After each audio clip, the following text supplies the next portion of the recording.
Enfin un peu de repos. De l'eau, du grand air, de l'herbe, de l'ombre. Il y a tout pour être bien d'ici, à l'étang de la Ballastière. Quelle bonne idée que d'être descendu du train ici, à la gare d'Agondange. Venir me ressourcer et trouver l'inspiration en ces lieux. Quel bonheur! Quel endroit paisible! Oh mais, pardon, quel malpoli je fais. Je ne me suis même pas présenté. Je me prénomme James. Je suis écrivain, ou plutôt rêveur, explorateur de l'imaginaire, curieux de nature et grand admirateur de l'illustre Jules Verne. Tout comme lui, je suis assoiffé d'évasion et de découverte. Mais laissez-moi plutôt vous illustrer cela.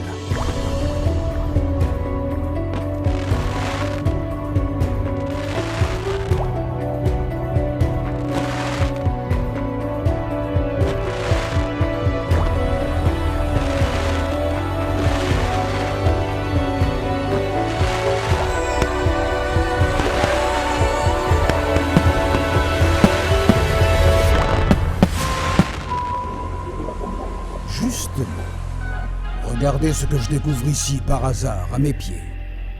Une plume. Certainement portée jusqu'ici par les vaguelettes et l'écume. Finement taillée, je peux la plonger dans cet encrier que je porte toujours sur moi. Et sur une page blanche, écrire enfin le titre de mon nouveau livre qui m'apparaît comme une révélation. L'extraordinaire voyage. Voulez-vous alors embarquer avec moi? Venez, je vous emmène. Je vous invite à bord du Nautilia. Le Nautilia, c'est une machine à voyage. Elle a le pouvoir de vous emmener partout où vous voulez, sur terre, sur mer ou dans les airs. Alors, voici vos billets, je suis votre pilote. Montez à bord et bon voyage à tous.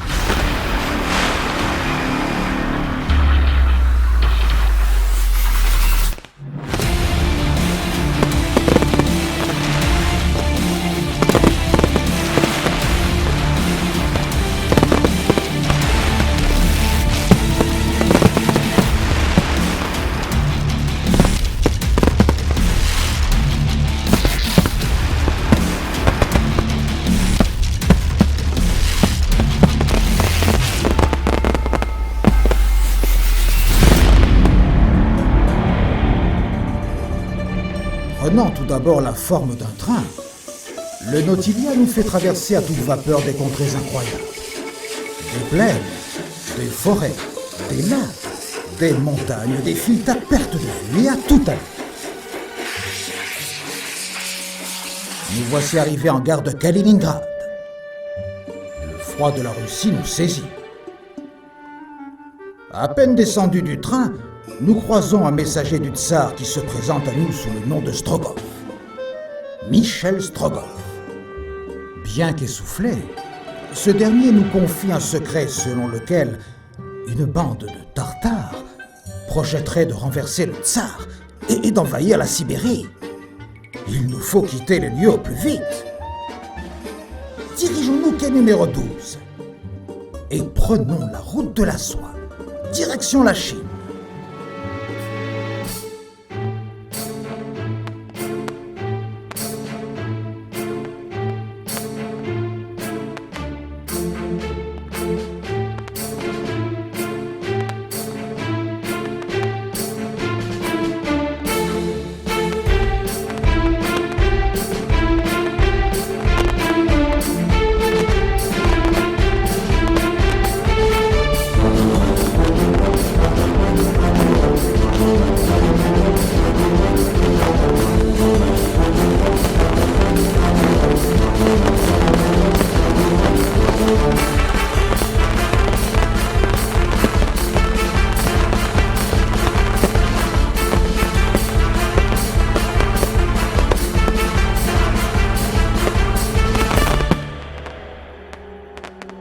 Ah, Pékin.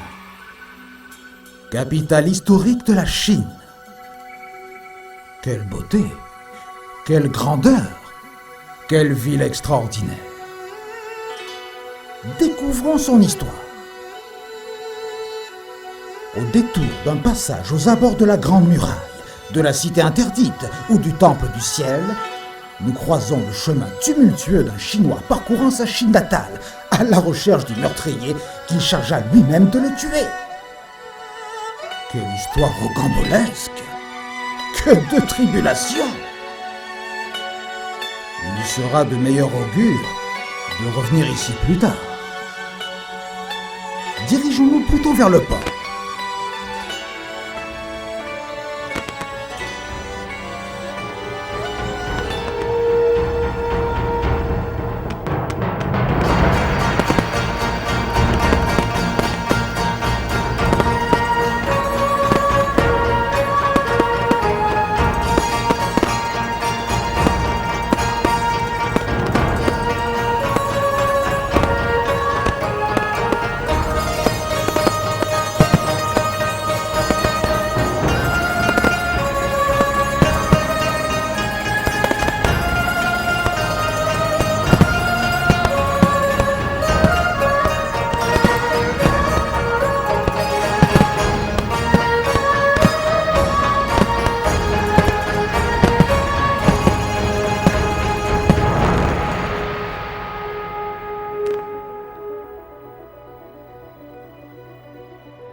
Le bateau.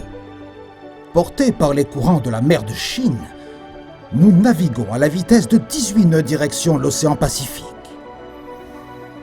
Nous voguons à proximité des îles Paracel. Nous évitons les récifs de Scarborough.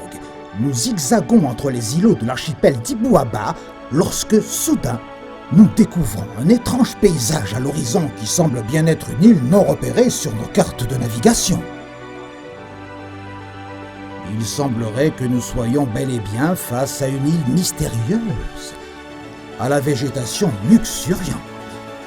Venez, allons l'explorer.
Que de découvertes sur cette île. Quels habitants extraordinaires. Ils sont la preuve vivante que des peuples peuvent encore vivre en harmonie totale avec la nature.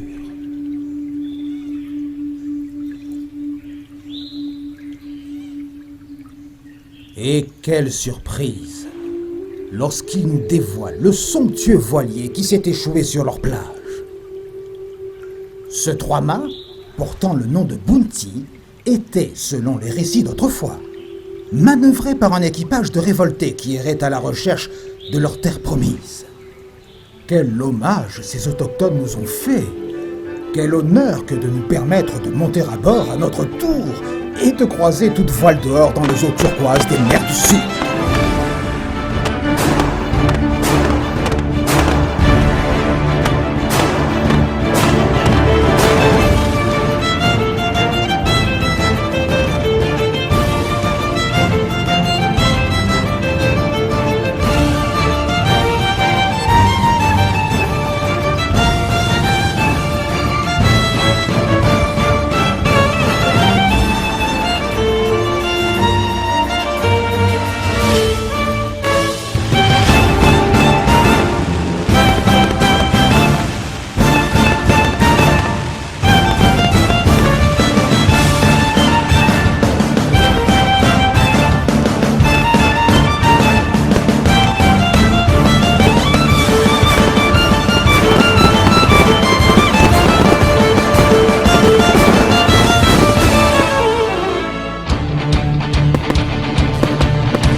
Au détour d'un lagon bordé de palmiers et de cocotiers, nous découvrons une épave échouée.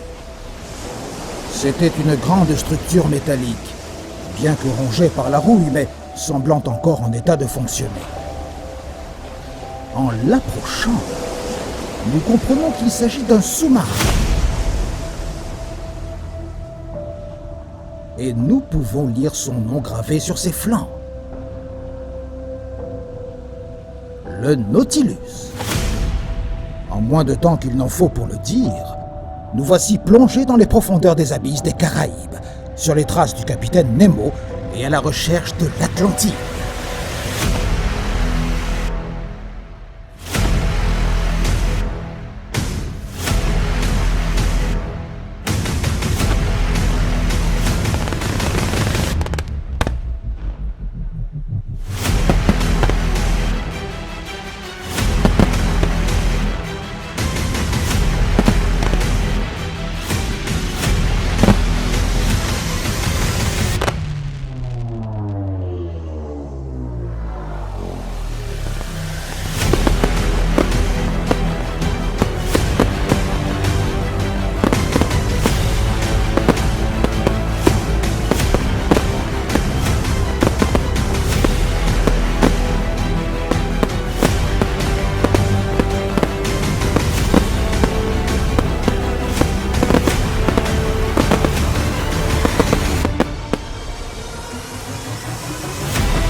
Nous faisons surface tandis que nous approchons des côtes de l'Afrique.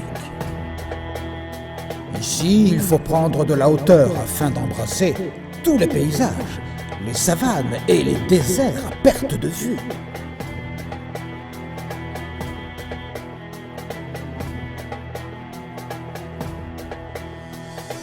C'est au Caire, à proximité des pyramides, que nous attend une grande et somptueuse montgolfière ornée de dorures et de rubans, à bord de laquelle nous prenons en vol pour un voyage de 5 semaines. 5 semaines en ballon. Rendez-vous compte? Portés par les vents chauds, baignés dans la profondeur azur du ciel, nous partons en quête de nouveaux horizons.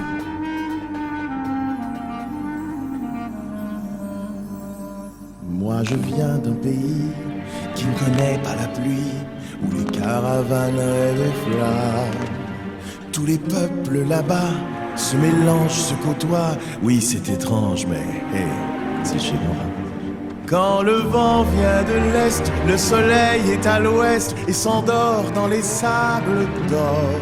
C'est l'instant envoûtant, volant tapis volant vers la magie des nuits d'Orient.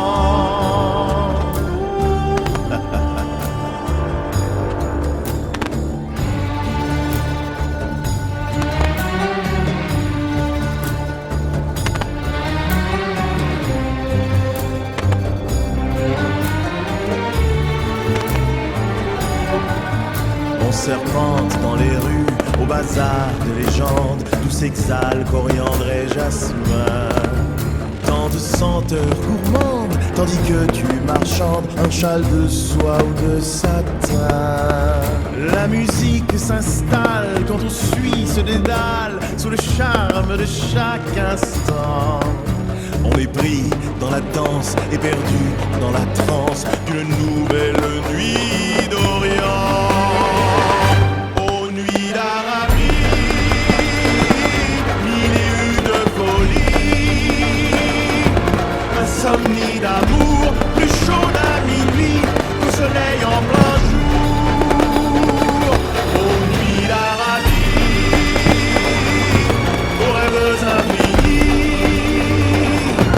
pays merveilleux de fièvre et de feu, secrets mystérieux.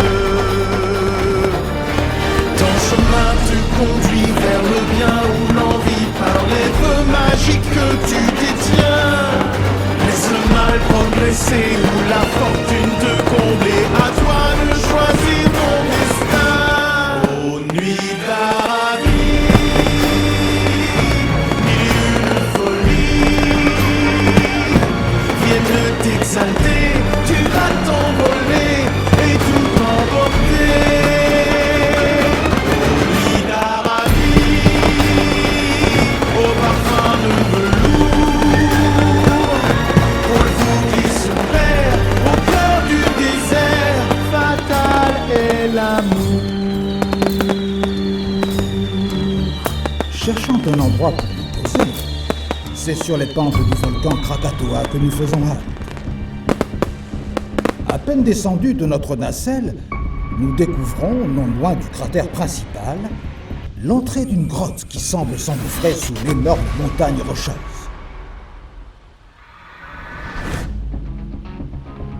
Nous empruntons à pied ce couloir. Il y règne une chaleur de plus en plus forte, et une forte odeur de soufre nous pique le nez. On dirait que nous sommes bel et bien embarqués pour un voyage au centre de la Terre. Explorons ces endroits inconnus qui nous font remonter aux origines des temps.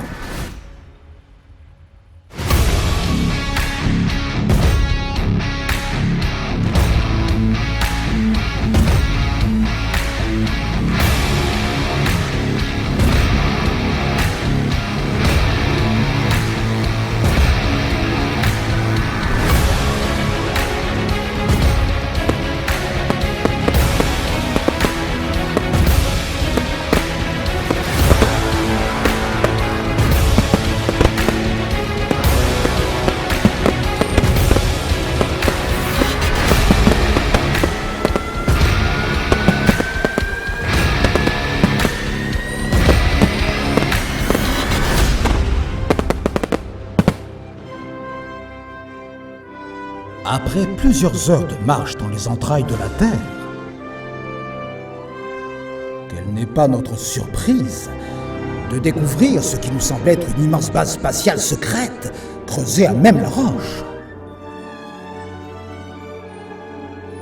Des machines s'affairent autour d'une grande fusée semblant prête à décoller, moteur frambissant, de la vapeur s'échappant des réacteurs. Vite! Il est peut-être encore temps de se faufiler à l'intérieur. Enfilons nos combinaisons de cosmonautes et décollons pour l'ultime étape de notre périple, un grand voyage. De la Terre à la Lune.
Vu d'ici, la Terre paraît toute petite.